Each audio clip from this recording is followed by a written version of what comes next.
Hello everybody, welcome to today's podcast on Forever Fulham. I'm back with Rocco. Say hello, Rocco. Hello, hello, hello. And today it's a different podcast because Rocco's in a different country today, in Portugal, lucky boy. And I'm over in England, obviously. This is on Skype, so I hope it works. Fingers crossed. Yeah. But today we'll be talking about the Cardiff game, firstly. So, Yeah, and Rocco, about, what were your thoughts on the Cardiff game? I thought it was a mixed game for us. I thought we played much better at the beginning of the second half. We were playing really well until that Arthur send off, which I thought was really ridiculous. Yeah. He just went down so late. Did you see? They clipped him. He might have clipped him, but he went down so late. Yeah. And the first half, I didn't watch the match, but I saw the highlights. It was Bettinelli could have done better in goal for the goal, but Mitrovic got to do a good finish. So I'm just going to go on to Instagram now and look at a few questions because on our Instagram, guys, at forever_Fulham, we did a story on some questions for today. One of them was from I think it's at Dan Cubban. He sent us one which was. Do you think Rodak will start in the next game? I don't think he will start, but I think, to be honest, after Bettinelli's performance against Cardiff, I think, in my opinion, he should start. But I don't think Scott Parker will choose him yet. Do you not? I hope he starts. Actually, he looks quite good. Yeah, I mean, I hope he does, but I guess he is a young guy, and I mean he might not start because Bettinelli has been starting for a long time and he's experienced, and especially against West Brom. But I think he is another good option against maybe a championship game, but like a lower key club. Maybe not West Brom. I think we're playing Sheffield Wednesday or Wigan after that. Maybe one of those games. Yeah. Wigan at home, he could start maybe. Yeah, he could start I don't think it he'll could start be an against easy West Brom. game, that one. But do you want him to start? Personally, I do. I felt Bettinelli against Cardiff slipped up a bit. He got his hand in the way of it, but it just went straight through, and his hand wasn't strong enough. It wasn't good enough. I thought he could have saved it. It wasn't good enough. I felt he could have done better because Bettinelli, he is a good player, and I just don't think it was just. Yeah, I agree, but realistically, I don't think he'll start against West Brom. Yeah. Because I think we need more of an experienced keeper like Bettinelli. Yeah, I agree. Yeah. So, should we go on to, what the Cardiff game, how you thought of the game, maybe who played best? I've got another quick question. Which is actually from myself, Hal_Lehman. Yeah. Which is, will Bettinelli start? So we've already answered it. Yeah. Another great one is, why are Fulham so rubbish? Well, I actually did one myself as well. Yeah. I did. Who do you think should replace Arthur for West Brom because he's suspended? Who do you think should replace him? I think that it should be definitely should be Harris. So it should be Harrison Reed and CDM, and then Johansson and Kearney, because I feel like those guys will work very well. And I felt Harrison Reed played very well on the because on the ratings you put him man of the match. Oh no, you didn't put him man of the match. I put him very close to man of the match. Yeah, you put him really high. You rated him really highly. Yeah. I saw that. Don't forget, guys, to go and check our player ratings. Actually, mine and Rocco's, and it's the player ratings on Fulham Cardiff, on Fulham's squad, and we both put Mitrovic man of the match, which was quite an obvious one because Mitrovic did play very well. I thought Arthur. I know he did get. It was ridiculous from him diving and all that, but I thought he did play really well against his former club in the first half. Beginning of the second half, he was doing well. I was watching it on Footmob, like I was saying. He always had the ball. He was always tackling them. Yeah. Apparently, he's quite stuck in. Harrison Reed, I felt, was very skillful. He was literally a Ginger Iniesta. I'm not joking. He was very good. But yeah, I felt like it was very good from him. I felt like the midfield linked the defence and the attack very well. And oh my gosh, the assist, was it? Who is it from? The assist. I think it was Cavallero. Yeah, Cavallero, same. the assist was amazing. He set it Yeah, up. great pass. I saw a post on Instagram which was Caballero as a waiter serving a football on a plate to Mitrovic. I Funny. mean, what a finish that was. Mitrovic, he just had to finish that off, but great from Caballero.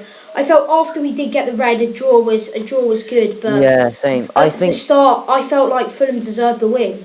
if we did have 11 men, I thought it would be disappointing to go away with a draw. But because we had 10 men, I can accept it. Like it's quite hard to. The last 20 minutes is hard to defend when you're on 10 men. Especially with a losing a great player like Cardiff. Yeah, he's really good tackling and all that, and it's quite hard.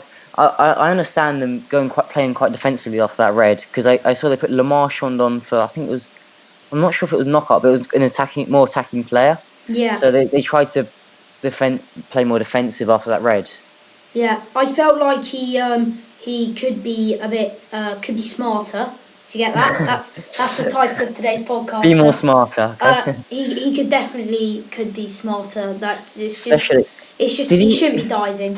Firstly, he's playing his former club, and you don't want to be like he's a bit disrespectful towards Cardiff fans. And I thought he was already on a yellow. Why are you going to risk diving? Yeah, why are you risking diving? And Yeah, the appeal for the dive, I mean, was pathetic. And it wasn't even in a great position. It wasn't like a massive risk. Well, it was a risk obviously, but it wasn't a risk worth taking. I felt the defence wasn't too bad. There was one muck up from Mawson which I actually saw. He gave it away to the opposition. They crossed it in, but luckily he got it away with the toe of his foot, which was good. He lost it, but then he got it back. He got it away for Fulham. But I felt like the defence was a bit stronger than normal. Yeah, but I'm not sure. I only saw the highlights, but I wasn't sure. You watched the full match? Did Stephen Sessegnon and Joe Bryan fullbacks? Did they do well? I felt. I mean, Joe Bryan had a shot on goal. Joe Bryan is. Yeah, I saw that. Joe Bryan, I think, is one of my favourite players for Fulham. Yeah. He's a really great left back, and Sessegnon, I don't think met the standard of Joe Bryan, but they were both still very good. I didn't see him. He wasn't involved a lot in the match, but Bryan. It was quite hard for him to score. He was like from an angle. Yeah. It was quite hard, but yeah, I think the fullbacks were covered. Yeah. But I think Cavallero and Knockout. I know Cavallero did a good assist, but those two wingers, I just didn't think they got into the game enough for me. Yeah. They weren't included enough. As I thought, especially Knockout. I felt Knockout. He's normally there. You normally see him a lot. He's normally lively. But I felt like the Cardiff. I think that was a reason because the Cardiff fullbacks did mark them too very well, so it's very difficult for that to happen and for overlaps from Bryan to go round the wingers to help them out. Overall, I'm fairly satisfied with the draw. But I'm satisfied with the draw. But let's talk about the whole of August. Yeah. So the top scorer was Mitrovic, obviously. Yeah. But I didn't think he didn't have an amazing month, but it was good. He scored goals. That's what he does. So we've had 3 wins, 2 losses, and 1 draw. I felt like the first game of the season, Fulham hadn't woken up very well. Barnsley. Yeah. So by the way, we've got podcasts on all of these games. And then we started to liven up, beat Blackburn, secured our confidence. Then we went on to Millwall, just destroying them. And then Nottingham Forest, the tactics were very difficult. I felt it was a very difficult game. Nottingham Forest played well, and it was very difficult for them to get through, and we still played good as a team. And then the Cardiff game, as we've just explained. Yeah.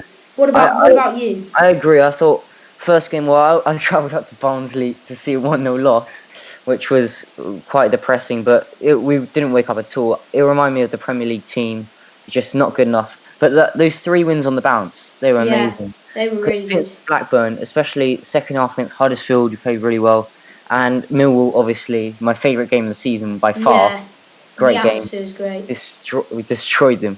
But then after that game, Forest, we just didn't have enough intensity. Against Millwall. And Southampton, I didn't really care about, to be honest. We lost 1-0. I didn't really care, but it was good for the young lads to get a go.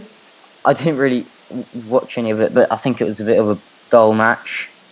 And then Cardiff, we had an okay performance. Could have done better. but it was good enough for me. By the way, guys, we won't be doing reviews on the cup games, just the EFL games. Sorry about that. Like no one really cares. I don't Yeah. really know anyone that cares about that much. But something really sad that's just happened is Aite's gone to a random club that I've never heard of, and I can't remember their name. I think it's a Turkish club. Yeah. But I'm really annoyed because Aite, he hasn't featured in Championship. I think it's a bit unfair from Scott Parker. Yeah. He did really well in the other Championship season. Use him as a power sub. Yeah, I'm a bit disappointed. I like Aite. Yeah, I wanted him to end his career at Fulham and be a Fulham boy all the way. He's quite old. Yeah. I prefer him to Cabano. They're quite similar. Let's just give Aite a clap. I mean, I just hope he does. If Aite's listening, which he probably isn't, what seasons he's had at Fulham, and thanks for everything. I hope he finishes. I hope he does well. Like seriously, truly, I hope he does well at the club. I hope he does well at the Turkish club. So it's similar with Sessignon. Well, Sessignon's obviously different. He's really young, but yeah. I hope he does well. I hope he ends his career well. Is that it for the podcast? Yeah, I think that's it. I think that's it. From now on, we'll probably be doing a lot of these Skype calls because I'm obviously in Portugal. Yeah, but we'll be getting better headsets. Yeah. So. Yeah, and sometimes we'll be together when I come back. Yeah, when he comes back. Home games. Once a month. I think the next one will be like Charlton or something. Charlton, yeah. So we'll be next time we'll be talking about the West Brom preview and seeing our thoughts on that game. It'll be in probably about a week, maybe. Yeah. By the way, guys, sorry there's no intro or outro music. It's quite difficult to do that on what we're doing now. But once a month, you'll be lucky because you will get some outro music and intro music. And so now we're just gonna sign off. Don't forget to follow us at forever_Fulham on Instagram. We're on 110 followers. Try and get us to 200. And thanks for the views on our first video, Rocco. We just hit 200 views actually. Oh really? Yeah, on our first video, which is really good. And guys, get some more views on our other videos because I know that one's really high, but come on guys, get some more. Yeah, and tell your friends about the podcast because we really want the Share views. We enjoy doing it. We hope you enjoy listening. Let's sign it off here, Rocco. Goodbye, everyone. We hope you enjoyed. Come on, you Whites. Come on, you Whites. Goodbye. Bye.